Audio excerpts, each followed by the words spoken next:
on the boulevard Raspail, near where it meets the boulevard Montparnasse, and just a stone's throw away from the Rotonde and the Dôme cafes, the famous haunts of 1920s and 1930s intellectuals, stands this statue by Auguste Rodin, the great novelist and playwright Balzac.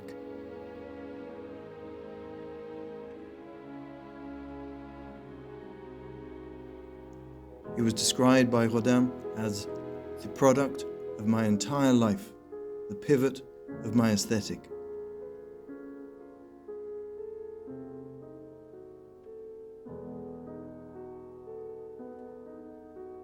But why did it have to wait until just a few months before the outbreak of World War II to finally be erected here?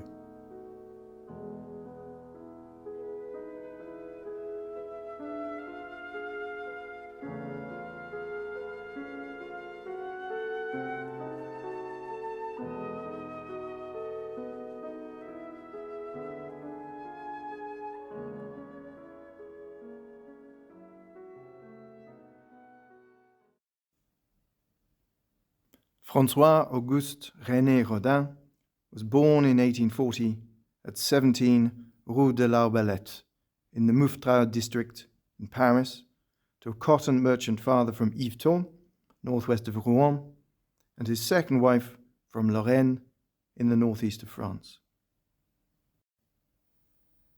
He studied at the École Chrétienne in the Rue du Val de Grâce, but had great difficulty learning to read and write. At the age of 9, he was sent to his paternal uncle's boarding school in Beauvais, but still showed little progress in anything except drawing. As a result, he was sent back to the family home in the Rue des Fosses de Saint-Jacques in Paris and enrolled in the École gratuite de dessin on the Rue de l'École de Médecins, where the discovery of sculpting in clay was an epiphany for him. He spent time improving his reading skills and read widely, did copying in the Louvre and the Gobelin. He applied to the École des Beaux-Arts, but his style was already considered too naturalistic and anti-classical. After the death of his sister, Rodin was inconsolable, and a priest put him in touch with a strict religious community in Rue du Faubourg Saint-Jacques under Father Pierre-Julien Aymard, which he joined as a novitiate for 2 years. In gratitude for saving him from despair, Rodin created this sculpture of Aymard. After leaving the community, he gained work doing decorative sculpture on the Théâtre Gaîté and the Théâtre Gobelin. He met his future lifelong partner, Rose Beret, who was working in a dressmaker's shop near the Théâtre Gobelin. A son was born 2 years later, and Rose and Rodin would finally marry in 1917, the year of their deaths. Rodin produced several busts with Rose as the model. Also in 1864, Rodin met Carrière-Belleuse, who had a studio producing commercial art in the Rue de la Tour d'Auvergne, just south of the Pigalle area. Rodin acquired a studio in a stable in the Rue Lebrun, near the Gobelin Tapestry Works and Art School, and moved to the Butte Montmartre to be near Carrière-Belleuse's studio. With the outbreak of the Franco-Prussian War, after being exempted from the draft due to weak eyesight, Rodin went with Carrière-Belleuse's team to Brussels to work on the Bourse, but was dismissed for selling copies of works he had produced with the studio. He worked instead with Van Rasburg, who took over Carrière-Belleuse's work in Brussels when the war ended. While in Paris, Rodin produced a bust of a local porter called Bibi, but frost in the unheated stable-cum-studio in the Rue Lebrun had caused the back of the clay head of the bust to shatter, and the bronze of the work was rejected by the Salon. On his return from Brussels, Rodin submitted an intact marble version, and this was accepted by the Salon in 1875.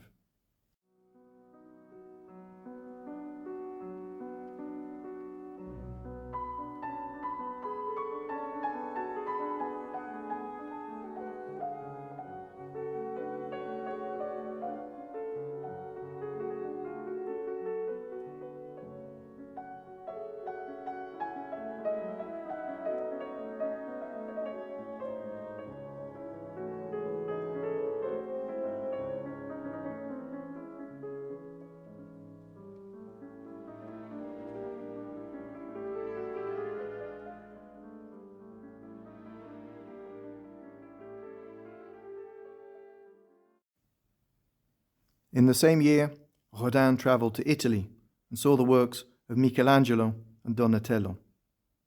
Before leaving, he had started work on a non-commissioned sculpture intended to launch his career. Using a Belgian soldier, Auguste Rodin, as a model, he created this bronze with a pose partly based on Michelangelo's dying slave in the Louvre. Originally titled The Vanquished Man, in the wake of France's defeat in 1871, Rodin later removed the spear and renamed it The Age of Bronze, exhibiting it in the Paris Salon in 1877. A scandal ensued in which Rodin was accused of life casting from the model. He was eventually cleared of the accusations, and the publicity helped launch his career. But Rodin would never again create sculptures that were exactly life-sized. Bernard Champignol, in his monograph on Rodin, speaks of the work's surface as a luminous play of light and shadow, and these effects would become central to Rodin's oeuvre.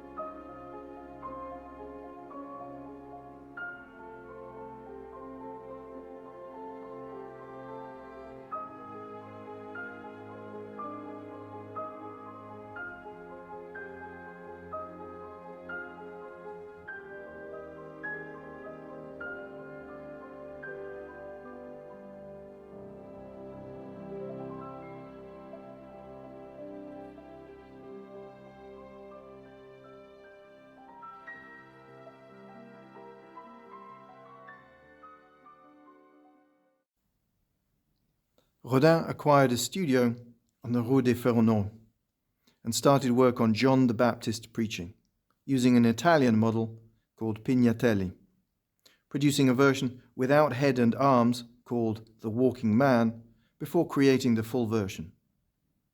Rodin describes the accidental nature of the pose as the model planted himself firmly on his feet, head up, torso straight, at the same time putting his weight on both legs open like a compass.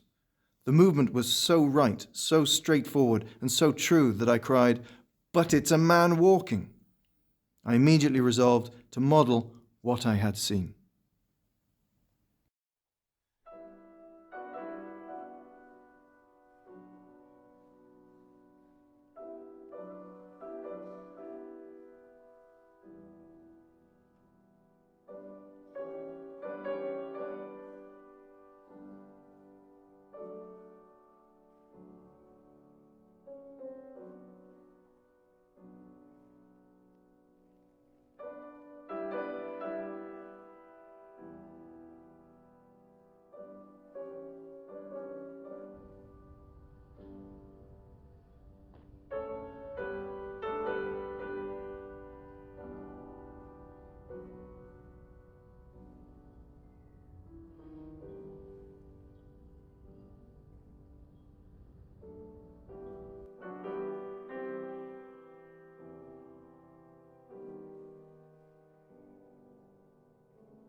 Also as a response to the Franco-Prussian War was the call to arms, or La Défense, a winged personification of war with one wounded wing but in defiant pose, stands behind a warrior partly based on one of Michelangelo's slaves.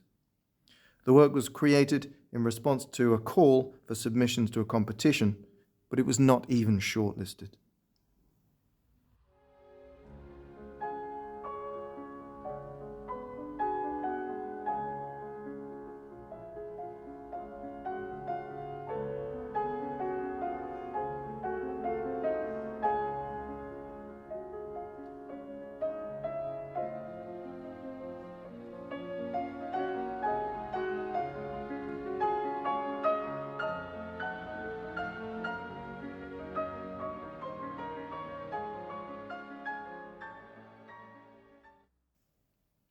However, the Undersecretary at the Ministry of Fine Arts, Edmond Turquet, was convinced by influential sculptors to award Rodin the commission for a bronze portal to a new museum of decorative art on the site of the Cour des Comptes, destroyed during the Commune.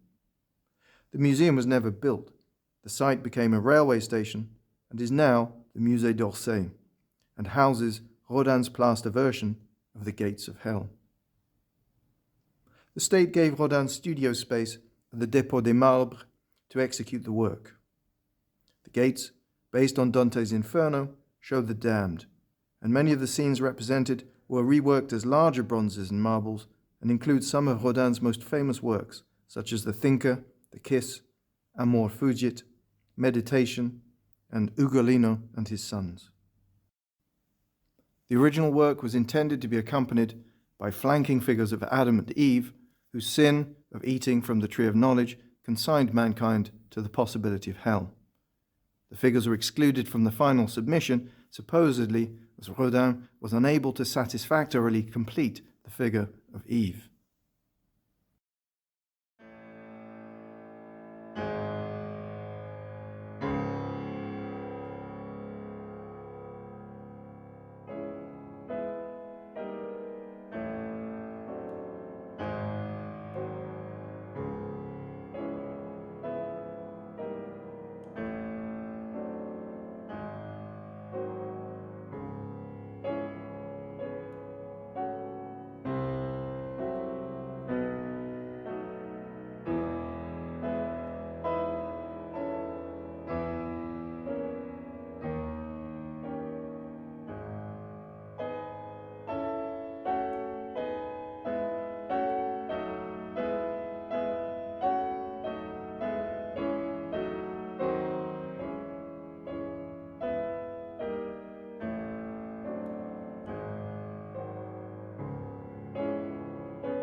In 1884, the Council of Calais, under Mayor Devoivrin, commissioned Rodin to sculpt the Burghers of Calais.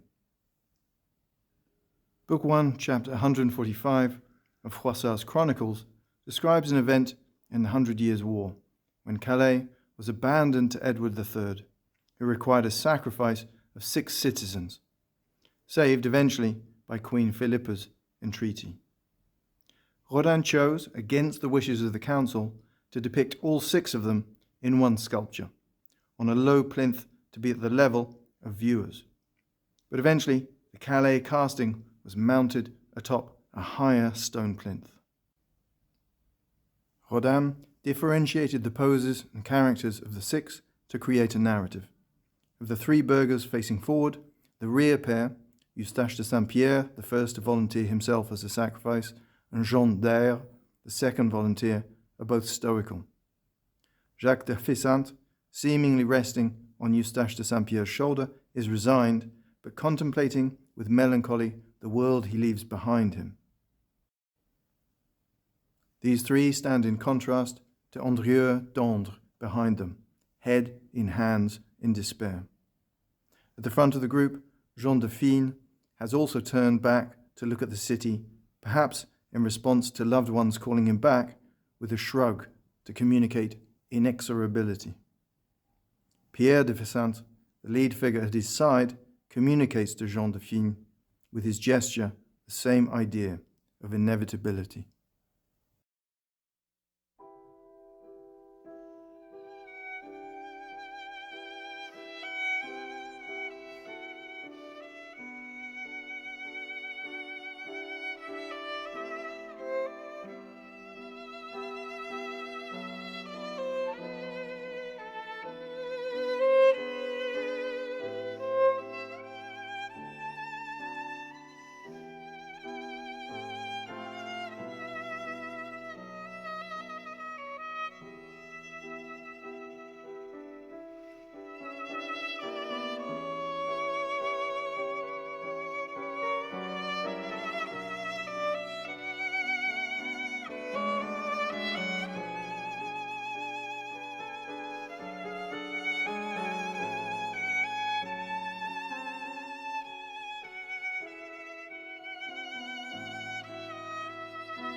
After Rodin met and fell in love with the sculptor Camille Claudel, he produced a series of works on the theme of love.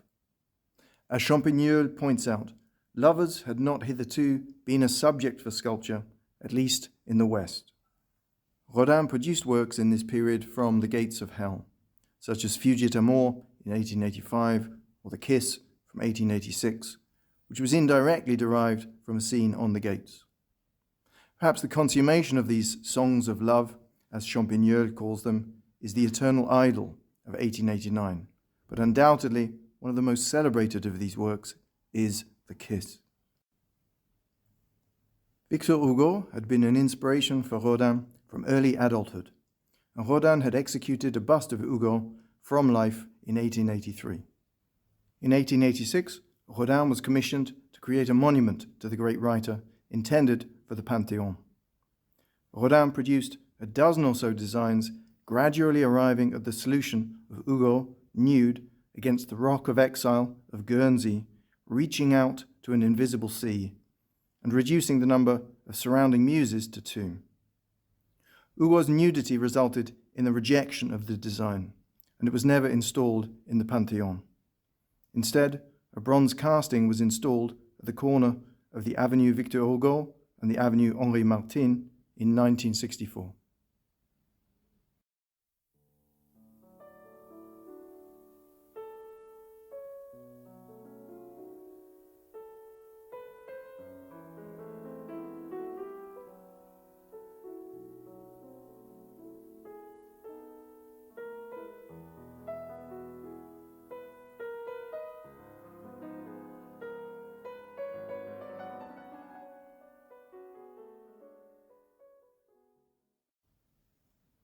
The commission for the statue of Honoré de Balzac was to produce what Rodin came to view as his most important work, but was also undoubtedly the most publicly controversial and protracted dispute. In 1885, 5 years after Balzac's death, the Société des gens de lettres commissioned a monument to Balzac, and after Émile Zola's recommendation, the committee gave the commission to Rodin. Rodin created over 20 studies, including nudes, and obtained Balzac's measurements from his tailor. However, the committee set a deadline of 1893 for completion, and when Rodin missed this deadline, the committee visited his studio to review the progress of the work. They were dismayed at the results, and after a second visit, considered setting another deadline of 24 hours. Rodin, possibly helped by the new president of the Société, the poet Jean Écart, produced a conciliatory letter and promised completion within 1 year. But by now, the commission and Rodin's creation was a public scandal, culminating in Rodin submitting his Balzac to the Salon of 1898.